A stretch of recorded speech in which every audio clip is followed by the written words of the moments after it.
उनको कहते हैं कि आपका बेटा बहुत चतुर है, बहुत होशियार है, तो इसकी मानसिक उन्नति के लिए इसे राजा के पास ले जाओ।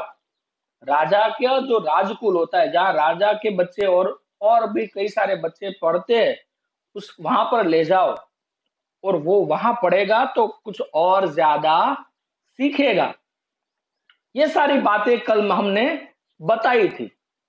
और उसी समय चंद्रगुप्त की मां कहती है कि हमारे परिवार पर राजकोप है, यानी कि राजा का दंड मिला है, क्योंकि चंद्रगुप्त के पिता पर उस समय के राजा, मगध के राजा धनानंद यानी कि महापद्मानंद का कोप था, यानी कि वो उनसे नाराज थे, उनको जेल में बंद कर दिया था। तो क्या हम वहां पर जा सकते नहीं, हमें वो दंड देंगे। फिर आगे बात आती है, फिर भी आगे धनानंद की बात आई, महापद्मानंद की बात है कि वो कैसा राजा था।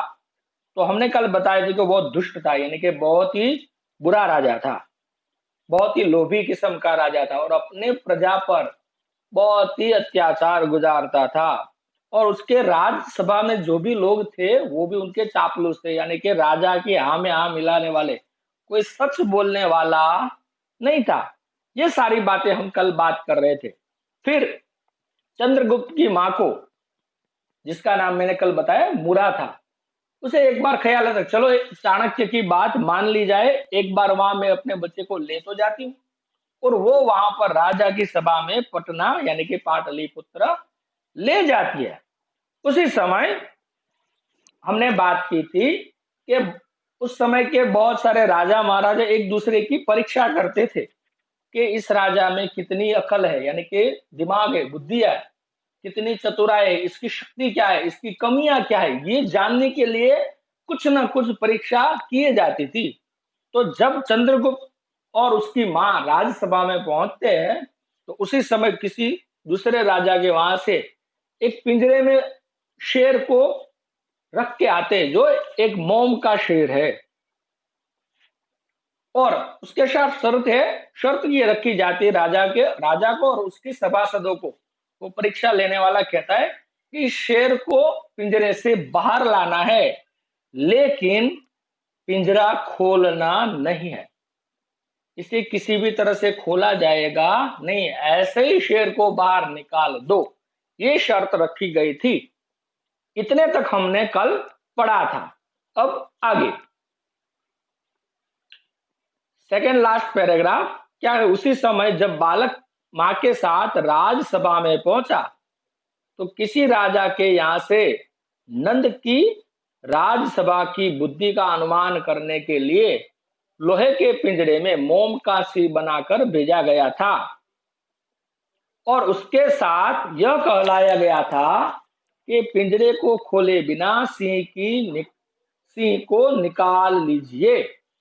क्या कहा गया, उसी समय जब चंद्रगुप्त और उसकी मां मुरा राज्यसभा में पहुंचते हैं, तो दूसरे राजा की यहाँ से परीक्षा के लिए एक शेर को यहाँ पिंजरे में लाया जाता है, और उसके साथ ये शर्त रखी जाती है, पूरे सभासदों को बताया जाता है कि शेर को पिंजरे से बाहर निकालना है, लेकिन पिंजरा कहीं से भी खोलना नहीं है। आगे सारी राज्यसभा इस पर विचार करने लगी। उन पर चाटुकार मूर्ख सभासदों को कोई उपाय नहीं सूझा। यानी कि जैसे ये परीक्षा वहां पर रखी गई, तो सारी सभा सोचने लगी कि इस शेर को बिना पिंजरा खोले कैसे बाहर निकाला जाए। लेकिन वो सारी सभा कैसी थी, चाटुकार थी, यानी कि राजा की हाँ में हाँ मिलाने वालों की थी, कोई उसमें ज्यादा दिमाग वाला नहीं था, बुद्धिशाली नहीं था, तो वो कोई उपाय सोच पाए नहीं। आगे अपनी माता के साथ वह बालक यह लीला देख रहा था, वह भला कब मानने वाला था। उसने कहा मैं निकाल दूंगा। यानी कि ये सारी बातें चल रही होती, उसी समय चंद्रगुप्त वहां पर था, तो ये सारी बात उसने सुनी और देखी। तो वो अपने हम होता है ना कि जैसे कोई हमारे सामने कोई सवाल रखे और हमें आंसर आता हो, हमें जवाब पता हो, तो हम तुरंत ही उसे जवाब देने के लिए उतावले हो जाते हैं। तो ये सारी बातें लीला यानी कि ये सारा खेल वो देख रहा था कि किस तरह से शेर को पिंजरे में लाया गया और उसकी शर्त रखी गई और सारे सभासद उसका कोई उपाय सोच नहीं पा रहे हैं। तो अब उसका दिमाग शांत रहने वाला नहीं था, वो जवाब देना चाहता था, उसे वो समझ में आ गया था किस तरह से करना है। तो वो आगे बोलता है चंद्रगुप्त राजा की सभा में मैं निकाल दूंगा, यानी शेर को पिंजरे से बिना हाथ लगाए यानी कि बिना पिंजरा खोले मैं निकाल सकता हूं। सब लोग हंस पड़े, बालक की ठिठाई भी कम न थी। राजा नंद को भी आश्चर्य हुआ। नंद ने पूछा यह कौन है, यानी कि जैसे ही चंद्रगुप्त ने यह कहा कि मैं निकाल दूंगा, तो राजा के जो सभासद थे वो हंसने लगे कि हम सब नहीं कर पाए और ये बच्चा कर लेगा। तो उस बच्चे की मजाक करने लगते, उस पर हंसने लगते, उसकी हंसी उड़ाने लगते। और ये सारी बातें राजा नंद यानी कि महापद्मानंद भी वो देख रहा होता है, उसे भी नया लगा, आश्चर्य हुआ कि क्या हो रहा है। और वो उनसे पूछता है, सभासदों से पूछता है कि ये कौन है, ये बच्चा कौन है, इसका परिचय क्या है। तो आगे मालूम हुआ कि राजबंदी मौर्य सेनापति का लड़का है। तो उनमें से कोई सभासद राजा महापद्मानंद को बताता है कि ये पता लगा है कि ये राजबंदी यानी कि मौर्य सेनापति जो राजा की जेल में है, राजा की कैद में है, उसका बच्चा है। फिर क्या था, नंद की मूर्खता की अग्नि एक और आहुति पड़ी, यानी कि नंद कैसा है कि जो अगर गलत कोई इंसान ने किया तो उसका बच्चा शायद ठीक भी हो तो भी वो उसे गलत ही मानता था। यानी कि जैसे उसे पता चला कि ये मौर्य सेनापति का बेटा है तो उसे गुस्सा आ गया कि इसका बेटा यहाँ कैसे आ सकता है। यानी कि होता है ना, कोई आग लगी होती है, वहां पर हम पेट्रोल छिड़के या तेल छिड़के तो आग और भड़क उठती है और ज्यादा आग लगती है। इसी तरह से राजा को मौर्य सेनापति पर तो गुस्सा था, अब उसका बच्चा यहाँ आया तो उसका गुस्सा और बढ़ गया। उसे ये समझ में नहीं आया कि ये बच्चा दिमाग वाला है, सोच सकता है, राज के काम आएगा, लेकिन वो सीधा उस पर गुस्सा करता है। क्रुद्ध होकर बोला, यानी कि क्रोधित होकर, गुस्से होकर वो बोलता है यदि इसे न निकाल सकेगा तो तू भी इस पिंजरे में बंद कर दिया जाएगा। तो राजा सीधा उस बच्चे को कहते हैं, महापद्मानंद चंद्रगुप्त को कहता है कि अगर तू इस शेर को पिंजरे से बाहर नहीं निकाल सकेगा तो तुझे इस पिंजरे में मैं बंद कर दूंगा। यानी कि तूने सबके सामने अपनी बड़ाई तो कर दी है कि मैं कर दूंगा, अगर तू नहीं कर पाया तो तुझे इस कैद में डाल दूंगा मैं, ऐसा क्रोधित होकर महापद्मानंद कहता है। उसकी माता ने देखा कि यह विपत्ति भी कहां से आई, यानी कि ये बात चंद्रगुप्त की मां देख लेती है तो उसे डर लगता है कि ये विपत्ति यानी कि मुसीबत, कि ये नई मुसीबत कहां से खड़ी हो गई, क्योंकि उसका पति तो राजा की कैद में था, अब इस बच्चे को भी कैद में, क्योंकि वो भी नहीं सोच पा रहे थे कि ये बच्चा किस तरह से, मेरा बेटा किस तरह से इस शेर को पिंजरा खोले बिना कैद से बाहर निकालेगा। उसे डर लगा अगर ये अब नहीं कर पाएगा तो राजा उसे भी कैद में डाल देगा। परंतु बालक निर्भीकता से आगे बढ़ा और पिंजरे के पास जाकर उसको भली भांति देखा। यानी कि मां डर गई थी लेकिन चंद्रगुप्त यानी कि वो बच्चा वो डरा नहीं, वो निर्भीकता, निर्भीकता यानी कि निडर होकर, उसे कोई डर लगा नहीं, वो अपनी मां के पास से दूर जाकर वो पिंजरा जहां था वहां जाता है और उसको चारों ओर घूमते हुए देखता है कि है क्या, मैं किस तरह से इसको निकालूंगा, इस पहेली को मैं सॉल्व किस तरह से करूंगा, इसका जवाब उत्तर मैं किस तरह से दे पाऊंगा। ये हर जगह पर यानी कि पिंजरे के चारों ओर घूमकर देखता है। फिर लोहे की शलाकाओं को गर्म करके उस सिंह को पिघलाकर पिंजरे को खाली कर दिया। यानी कि चारों ओर देखकर, शलाका यानी कि सली, जब पिंजरा होता है तो उसमें बहुत सारी सलियां होती है, तो वो सारी सलियां वो गर्म कर देता है, कहीं से आग लाता है और वो सारी सलियों को वो गर्म करता है। अब गर्म करने से क्या होती है, उस पिंजरे में गर्मी बढ़ती है, तो मोम होता है वो गर्मी में पिघल जाता है। तो जैसे ही पिंजरा गर्म हुआ तो वो शेर मोम का था, मोम का शेर बनाया हुआ था, तो गर्मी बढ़ी इसलिए वो मोम पिघलने लगा और पिघल कर वो सारा मोम पिंजरे से बाहर निकलने लगा और पूरी तरह से बहुत ज्यादा गर्म करने के बाद वो पिंजरे से शेर बाहर निकल गया, यानी कि पूरा मोम बाहर निकल गया, यानी कि पूरी तरह से पिंजरा खाली हो गया।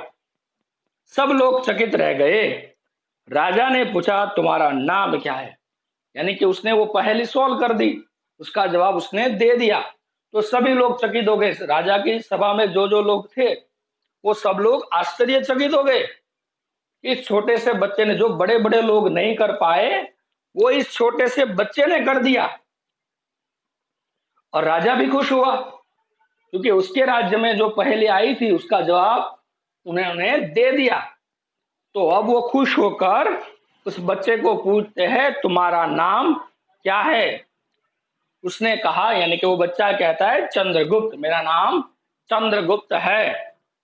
फिर राजा ने प्रसन्न होकर उसे तक्षशिला के विश्वविद्यालय में पढ़ने के लिए भेजा, यानी कि फिर राजा खुश हो गया और फिर उसे पुरस्कृत किया, यानी कि इनाम दिया, पुरस्कार दिया। क्या पुरस्कार दिया कि उनके राज्य में जो बड़ी विश्वविद्यालय थी, बड़ी सी स्कूल हम कह सकते हैं, जिसका नाम है तक्षशिला, उस समय के भारत में तो बहुत ही प्रसिद्ध और पूरी दुनिया में जो प्रसिद्ध विश्वविद्यालय थी ना, जैसे कि नालंदा, तक्षशिला, ये बहुत ही प्रसिद्ध थे, देश विदेश से लोग वहां पर पढ़ने आते थे। तो उस तक्षशिला विश्वविद्यालय में उस बच्चे को, यानी कि चंद्रगुप्त को राजा पढ़ने के लिए भेजते थे, भेज दिया। यानी कि उस तक्षशिला विश्वविद्यालय का संचालन उस समय कौन कर रहे थे, तो आचार्य चाणक्य, वो वहां के प्रधानाचार्य हम इस समय कह सकते हैं ऐसे थे, और वो वहां पूरी विश्वविद्यालय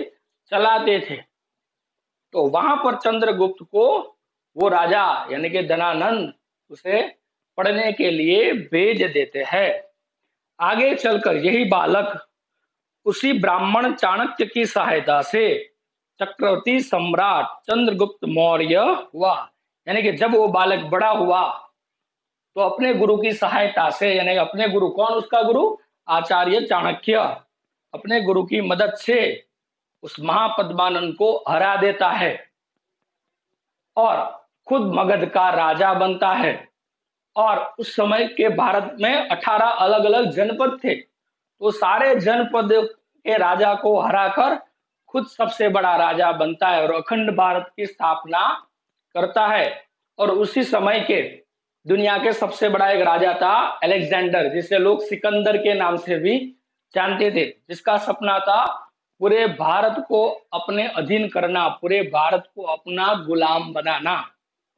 तो उस समय जब वो भारत में आक्रमण करता है तो वो शुरुआत पंजाब से करता है। तो पंजाब के राजा थे उस समय के पोरस, तो वो पोरस के साथ बहुत बड़ी लड़ाई करते। देखो, सिकंदर ने बहुत सारी लड़ाई लड़ी थी और सब जीता था, और सब लोग उसके सामने डर के मारे हथियार छोड़ देते, लेकिन पोरस था वो बहुत शक्तिशाली राजा था और बहुत निडर था, तो वो उसके सामने हार मानता नहीं। आखिर में हार जाता है लेकिन हार मानता नहीं है, आखिर तक लड़ता रहता है। तो उससे प्रभावित होकर सिकंदर भारत को अब लड़ना, यानी कि अब भारत में और आगे बढ़ना नहीं चाहता। खुद वो वापस अपने राज्य मैसेडोनिया कहा जाता है यूरोप में, वहां चला जाता है और अपने एक सेनापति जिसका नाम है सेल्यूकस निकेटर, क्या नाम है, सेल्यूकस निकेटर, उसको छोड़ जाता है कि अब तुम पूरे भारत को अपने अधीन करो। तो वो सेल्यूकस निकेटर अब पूरे भारत को अधीन करना चाहता है, लेकिन जब उसका सामना चंद्रगुप्त से होता है तो चंद्रगुप्त उसे एक बार नहीं 2 बार हराता है। और आखिर में जब वो दूसरी बार हराता है तो आचार्य चाणक्य की सलाह से उस सेल्यूकस निकेटर की एक बच्ची होती है, बेटी होती है, जिसका नाम होता है हेलेना, उसके साथ चंद्रगुप्त अपना ब्याह करता है, ताकि वो सेल्यूकस निकेटर बार बार भारत पर अब आक्रमण ना करे और उसे भारत से फिर वापस अपने राज्य जाना पड़ता है। फिर वो कभी भारत पर आक्रमण कर पाता नहीं। इस तरह से वो चंद्रगुप्त महान चक्रवर्ती सम्राट, पूरे भारत का सबसे बड़ा राजा बना, जो ईसा से 321 वर्ष पहले, कब हुआ? चंद्रगुप्त मौर्य यानी कि ईसा से। आज हम जो ईस्वी सन कहते हैं ना, कौन से साल चल रहा है? तो 2020 अभी चल रहा है, तो 2020 ये ले लो और 321 उससे पहले डाल दो, यानी तकरीबन 2350 साल पहले का समय। उस समय चंद्रगुप्त था, यानी कि ईसा का भी जन्म नहीं, यीशु ख्रिस्त हम जीसस क्राइस्ट को मानते हैं ना, उससे भी पहले ये राजा हो चुका है।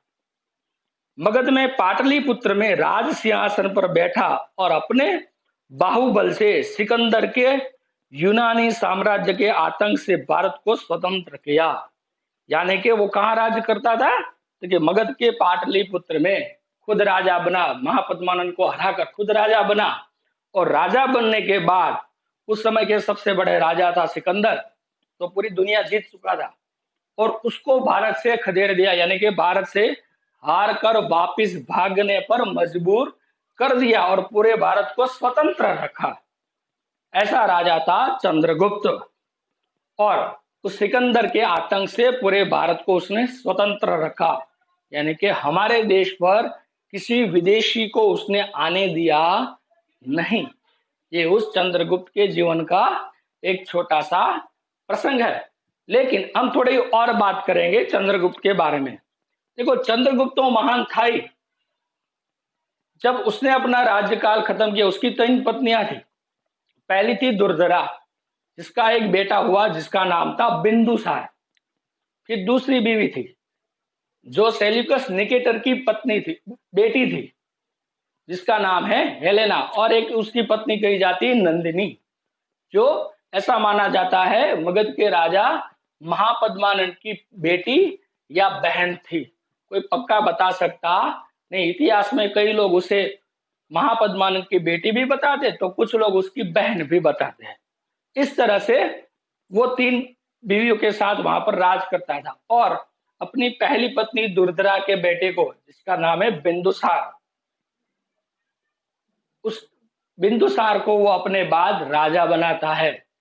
और उसी बिंदुसार का एक बेटा हुआ जिसका नाम है अशोक, जिसे लोग आज भारत में सम्राट अशोक कहते हैं, जिसने पूरे भारत में बौद्ध धर्म का विस्तार किया, जिसने चंद्रगुप्त से भी ज्यादा। देखो, चंद्रगुप्त ने अपने जीवन में बहुत सारी लड़ाइयां लड़ी थी, लेकिन उसने एक राज्य कभी नहीं जीत पाया, जिसका नाम है कलिंग। आज का उड़ीसा हम कह सकते हैं। वो कलिंग देश को कभी जीत पाया नहीं। तो उस स्वप्न को भी किसने पूरा किया? उसके बेटे, यानी कि चंद्रगुप्त जब जीत नहीं पाया, तो उसका बेटा भी वो जीत नहीं पाया। बिंदुसार भी कलिंग को अपने अधीन कभी कर पाया नहीं, लेकिन उसका बेटा जब अशोक राजा बना, तो उसने कलिंग को भी अपने अधीन कर लिया, यानी कि कलिंग को भी पूरा हरा दिया। आज हमारे देश के तिरंगे में जो अशोक चक्र दिखते हैं ना बीच में, वो उस सम्राट अशोक की याद में है। तो उस सम्राट अशोक के भी पिता के पिता थे, यानी कि दादा थे चंद्रगुप्त मौर्य, मौर्य वंश की जिसने स्थापना की थी। तो ये है बालक चंद्रगुप्त का इतिहास। इसके बारे में देखो, चंद्रगुप्त के जीवन के बारे में बहुत सारी हमारे देश में टेलीविजन सीरीज, यानी कि टीवी सीरियल भी बन चुकी है, कई सारी मूवी भी बन चुकी है, और इसके ऊपर कई सारे कार्टून भी बन चुके हैं। अगर इसके बारे में आप अगर और जानना चाहते हो, तो आप YouTube पर कोई भी टीवी सीरीज देख सकते हो। चंद्रगुप्त मौर्य लिखकर लिखोगे तो बहुत सारी आपको चीजें मिल जाएगी। अब ये चैप्टर यहाँ पर खत्म हुआ। अब आगे क्या करना है वो होमवर्क भी समझ लो। आगे है, देखो, पाठ चर्चा। तो इसमें 4 क्वेश्चन है। देखो, अब नोटबुक में और टेक्स्ट बुक में क्या क्या लिखना है वो सारी बात मैं अभी बता रहा हूं, वो ठीक से सुनना। नोटबुक में पहले शब्दार्थ ज्ञान और श्रुत लेखन लिखने हैं, ताकि आपके शब्द भी बढ़े और आप ठीक से लिखना भी सीखे। आगे है पाठ चर्चा, 4 क्वेश्चन है, चारों क्वेश्चन हमें नोटबुक में लिखने हैं। शब्दार्थ और श्रुत लेखन भी नोटबुक में, और ये क्वेश्चन 4 क्वेश्चन दिखे ना, वो चारों क्वेश्चन हमें नोटबुक में लिखे। कौन कौन से क्वेश्चन है कि बालक किसका अभिनय कर रहा था, तो बालक राजा का अभिनय कर रहा था। ब्राह्मण ने बालक से गाय क्यों मांगी, तो ब्राह्मण ने दूध के लिए बालक से गाय मांगी। बालक के पिता कौन थे और वे कहां थे, तो बालक के पिता थे मौर्य सेनापति और वो महापद्मानंद की कैद में थे। ब्राह्मण ने, बालक की मां ने ब्राह्मण के सामने हाथ क्यों जड़े, वो डर गई थी कि मेरा बेटा थोड़ा दुष्ट है, बदमाश है, तो इसकी शिकायत मत करना, इसकी बात का बुरा मत मानना, इसलिए वो ब्राह्मण से हाथ जोड़कर विनती करती है। आगे है किसने कहा और किससे कहा, ये टेक्स्ट बुक में ही लिखना है, नोटबुक में नहीं, कि राजन मुझे दूध पीने के लिए गऊ चाहिए, तो ये ब्राह्मण ने कहा। और किससे कहा, तो राजा बने बालक को, यानी कि चंद्रगुप्त को। किसका साहस है जो मेरे आदेश को न माने, तो ये कौन बोलता है, तो चंद्रगुप्त यानी कि बालक बोलता है। और किसे बोलता है, आचार्य चाणक्य को, ब्राह्मण को। तू भी इस पिंजरे में बंद कर दिया जाएगा, कौन बोलता है, महापद्मानंद मगध का राजा। और किसे बोलता है, बालक चंद्रगुप्त को। तुम्हारा नाम क्या है, ये भी बात महापद्मानंद बोलता है, और किसे बोलता है, बालक चंद्रगुप्त को। आगे पाठांश को पढ़कर प्रश्नों के उत्तर पूरे करो, ये पैराग्राफ पढ़ना है और पैराग्राफ के उत्तर देने हैं। तो अंदर से ही पढ़कर उसी ब्लैंक्स वहां पर जो दिए गए ना, वहां पर लिख लेने हैं। कौन सा क्वेश्चन है कि वह बालक को क्या देखकर, वो बालक को क्या देखकर चला गया, तो उसमें लिखा है देखो, इतना कहकर बालक को आशीर्वाद देकर वह चला गया, तो आशीर्वाद देकर चला गया, इतना लिखना, आशीर्वाद देकर। मां अपने साथी बालक को लेकर कहां गई, तो वहां उसी पैराग्राफ में देखो कि उसकी मां बहुत डरते डरते एक दिन अपने चंचल और साहसी लड़के को लेकर राजसभा पहुंची, तो कहां गई, तो वो अपने बच्चे को लेकर राजसभा गई। राजा का नाम क्या था और वह कैसा था, तो राजा का नाम क्या था, महापद्मानंद, महापद्मानंद। और कैसा था, तो निष्ठुर और मूर्ख था। तो शब्द लिखने, एक में लिखो निष्ठुर और दूसरे में लिखो मूर्ख। आगे सही उत्तर पर सही का निशान करो। मौर्य सेनापति का घर कहां था, तो वो लिखना है पाटलिपुत्र में, ग वाला ऑप्शन, पाटलिपुत्र में। राजा का पूरा नाम क्या था, तो वो उसमें भी ग वाला, महापद्मानंद। बालक के खेल को क्या कहा गया, तो वो भी ग वाला, राज क्रीड़ा, क्या कहा गया, राज क्रीड़ा। आगे है अधिकतम शब्दों में, तो ये सारे क्वेश्चन टेक्स्ट बुक में लिखने, नोटबुक में लिखने, टेक्स्ट बुक में नहीं, मैं आपको आंसर की आज सेंड कर दूंगा, वो उसमें देखकर लिख लेना। आगे मूल्य आधारित क्वेश्चन, उसमें भी एक ही लिखना है, पहला वाला। अधिकतम के 5 क्वेश्चन और मूल्य आधारित पहला क्वेश्चन नोटबुक में लिखना है। बाकी की सारी भाषा सरिता या कोई भी इसमें लिखना है, वो सारा का सारा टेक्स्ट बुक में लिखना है। देखो आगे क्या क्वेश्चन है, भाषा सरिता, तो क्या गया, नीचे दिए गए वाक्यों के संज्ञा शब्द के रेखांकित करके सामने लिखो। तो इसमें जो जो संज्ञा है, संज्ञा यानी कि नाम की जगह पर कोई भी शब्द दिया गया हो, उसे कहते हैं संज्ञा। तो वो सारे शब्द इसमें लिखने हैं। वो सारी बात आपको टेक्स्ट बुक में, अभी मैं आंसर की जब सेंड करूंगा तब उसमें मिल जाएगी। तो ये सारी टेक्स्ट बुक एक्सरसाइज है, भाषा सरिता से सारा टेक्स्ट बुक में ही लिखना है ये भी, और इससे आगे नहीं है। ये सारी अभी टेक्स्ट बुक की एक्सरसाइज और नोटबुक की एक्सरसाइज, मैं आंसर की ये लेक्चर जैसे ही खत्म होगा आपको सेंड कर दूंगा, आपको मिल जाएगी। और अब आगे बात करते हैं, कल हमने बात की थी चैप्टर की शुरुआत में, पूरा चैप्टर एक बार फिर से मैं आपको समझा देता हूं कि पाटलिपुत्र यानी कि मगध का मुख्य शहर, राजधानी जिसे कहते पटना, आज उस समय का पाटलिपुत्र, वहां पर एक कोई बच्चे खेल रहे, राजा राजा का खेल खेल रहे। उसमें राजा कौन बना है? चंद्रगुप्त। उसी समय वहां पर आचार्य चाणक्य आते हैं, वहां से गुजर रहे होते, देख लेते, तो वो राजा का खेल खेल रहे बच्चे को देखते हैं और उससे प्रभावित होते हैं। तो उसके पास जाते, एक बार गाय मांगते हैं कि मुझे दूध के लिए गाय चाहिए। तो चंद्रगुप्त राजा बना होता तो उसे कह देता कि तुम कोई भी गाय ले लो। तो आचार्य चाणक्य कहते मुझे कोई मारेगा। तो चंद्रगुप्त कहता है कि किसकी हिम्मत है जो मेरे आदेश को न माने। उसी समय चंद्रगुप्त की माँ ये सारी बातें देख लेती है, तो वो डरती है और आचार्य चाणक्य के पास आकर हाथ जोड़कर विनती करते कि मेरा बेटा थोड़ा बदमाश है, इसे माफ कर दो अगर इसने कुछ गलत कहा हो तो। लेकिन आचार्य चाणक्य चंद्रगुप्त की माँ को कहते हैं कि डरने की कोई जरूरत नहीं है, तुम्हारा बेटा बहुत ही होशियार है, इसे राजकुल भेजो। फिर वो वहां से चले जाते हैं। तो चंद्रगुप्त की माँ एक बार डरते डरते राजसभा में उस बच्चे को ले जाती है, और वहां पर जब राज्यसभा में ले जाती है तो वहां पर राजा की परीक्षा के लिए कोई बाहर से दूसरे राजा ने एक पिंजरे में शेर को बांध कर, यानी कि मोम के शेर को रखकर पिंजरा लाया होता। उस पूरी सभा में वो जो शर्त पिंजरा लाया है वो कहता है दूसरे राजा का इंसान कि इस पिंजरे को खोले बिना इस शेर को बाहर निकालना है। तो पूरी राज्यसभा चकित हो जाती है, कोई उसका उपाय किसी को सूझ नहीं रहा होता है। उसी समय चंद्रगुप्त वहीं पर खड़ा होता है, तो वो बोल देता है कि मैं ये कर सकता हूं।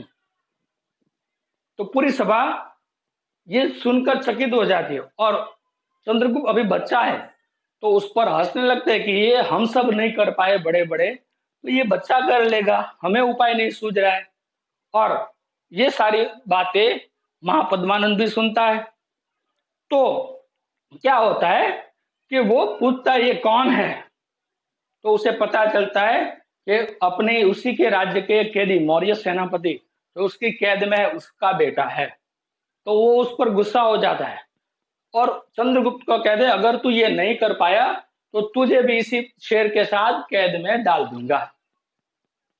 लेकिन चंद्रगुप्त की मां वहां पर डर जाती है, उसे कुछ सूझ नहीं रहा होता क्या बोले।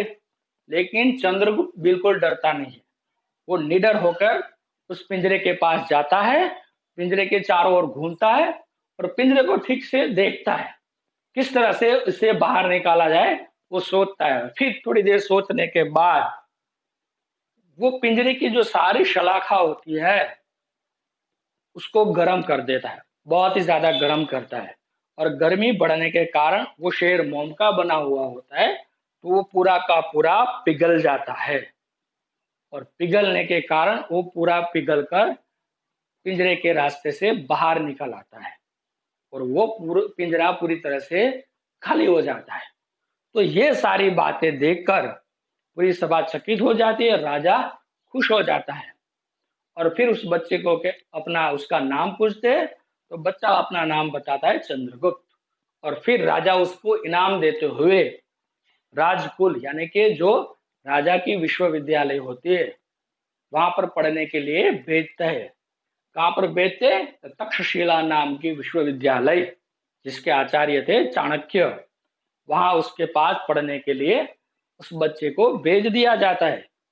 वही बच्चा आचार्य चाणक्य के पास पढ़कर बड़ा होकर महापद्मानंद को हरा देता है और खुद राजा बनता है और पूरे भारत पर अपना आधिपत्य स्थापित करता है, और सिकंदर जैसे उस समय के सबसे शक्तिशाली राजा को भी हराकर पूरे भारत की रक्षा वो करता है। तो ये सारी बातें इस चैप्टर में हमने पढ़ी थी, कल भी और आज भी। अब आगे बात करते हैं